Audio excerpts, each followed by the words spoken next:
Sumba saya melihat sebagai satu destinasi yang sangat potensial untuk bisa berkembang ke depan di Indonesia. Jadi pemerintah kita juga sangat getol untuk mengembangkan destinasi-destinasi baru, bahwa Indonesia secara turisme itu bukan hanya Bali, tetapi juga masih ada ribuan pulau yang bisa kita develop.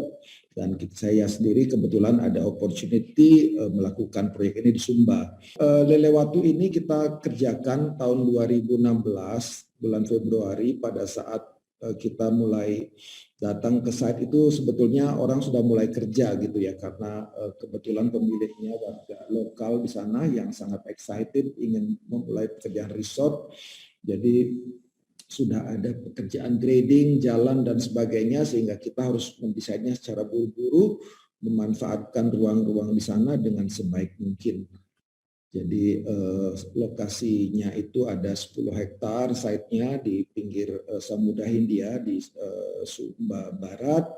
Dan ya tentu seperti biasa yang menarik di Indonesia kan sebelum memulai proyek kita exploring surrounding-nya dulu ya. Jadi ada budaya yang kita explore, kampung-kampung adat, kemudian flora, fauna, dan tentunya juga kondisi-kondisi alam yang sangat akan mempengaruhi bagaimana resort itu bisa tampil di sana nanti, bisa eksis, bisa sustainable gitu ya. Jadi kita senang bisa menggarap hal-hal yang applicable di daerah-daerah yang kalau kita akui memang infrastruktur di Indonesia ini tidak semuanya mudah gitu ya. Jadi kami juga melibatkan diri dalam beberapa proses-proses pembangunan rumah di Sumba gitu ya. Jadi ini foto kami ambil di Anakalang di Sumba Tengah dalam suatu perjalanan yang membuat kami menjadi lebih dekat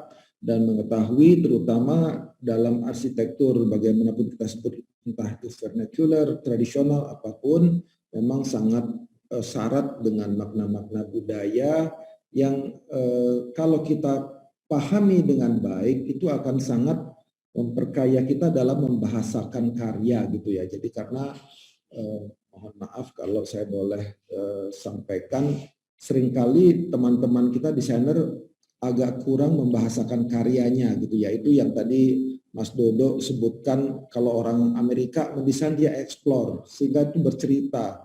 Kita kadang-kadang mungkin karena kita sudah menjadi bagian dari itu tidak melihat itu sebagai sesuatu yang spesial gitu ya. Jadi kita juga mencoba menggali dengan cara yang seperti itu, kita mengetahui semua makna, dan kita juga tahu material-material yang available, dan tentunya yang kita harus ketahui juga bagaimana proses transformasi itu bisa berjalan dengan sangat baik ya.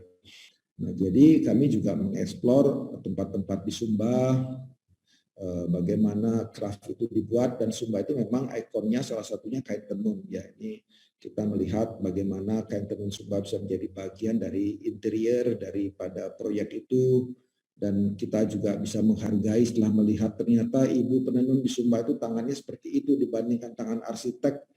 Kesian banget mereka karena setiap hari direndam dengan indigo. Jadi hal-hal yang begini kita apresiasi ya, dan kita ingin angkat bahwa itu harus ditaruh dalam satu stage yang benar, secara appropriate, dan bisa menjadi sebuah nilai yang penting. Nah, nama Lelewatu itu sebetulnya datangnya dari benda ini. Jadi ini diameternya sekitar 40 cm, ada di site. Jadi di lokasi ada batu ini yang juga menjadi satu ceremonial site dari para penganut agama Marapu di sana gitu ya. Ini disucikan di situ. Jadi pada hari-hari tertentu batu ini tidak pernah digeser, dibersihkan sekitarnya, mereka melakukan upacara, sehingga sebagai sacred site kita ingin menghargai, dan resort itu diberi nama Lelewatu. Lele itu cincin, watu itu batu, jadi cincin batu. Nah, ini site-nya cukup challenging, dan kami juga sangat hati-hati sebetulnya ya dengan site yang berkontur topografi yang sangat irregular, dan juga penempatan bangunan tidak mudah karena tawar-menawarnya sangat banyak dia. Jadi kita juga sebetulnya tidak ingin terlalu dekat dengan bagian-bagian yang harus menjadi setback line. Tetapi kalau kita ambil di bagian yang lain, ternyata kita harus memapas tebing dan sebagainya. Site yang 10 hektar itu jadi sempit sekali karena ada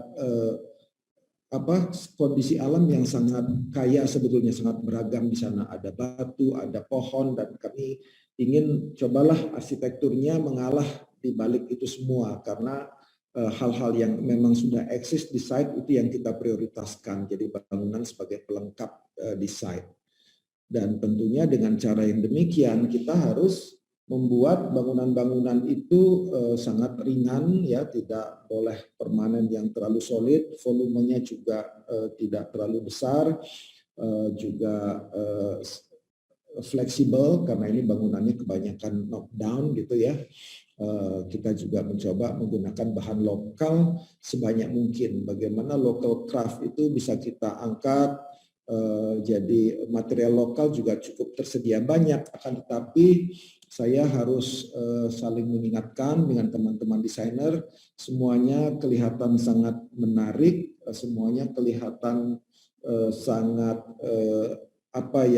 mengundang untuk kita berkarya begitu, tetapi memang saya tadi sebutkan infrastruktur dan juga resources-nya tidak mudah karena material selain yang material alami yang ada locally itu semuanya harus disuplai waktu itu dari Surabaya lewat pelabuhan Waikelo yang seringkali ada problem dengan gelombang gitu ya, sehingga cost untuk membangun di Indonesia ini memang ternyata tidak mudah dan tidak murah gitu. Tetapi ya tentu sangat membanggakan teman-teman lokal yang bisa kontribusi seperti beliau yang mengukir tiang ini.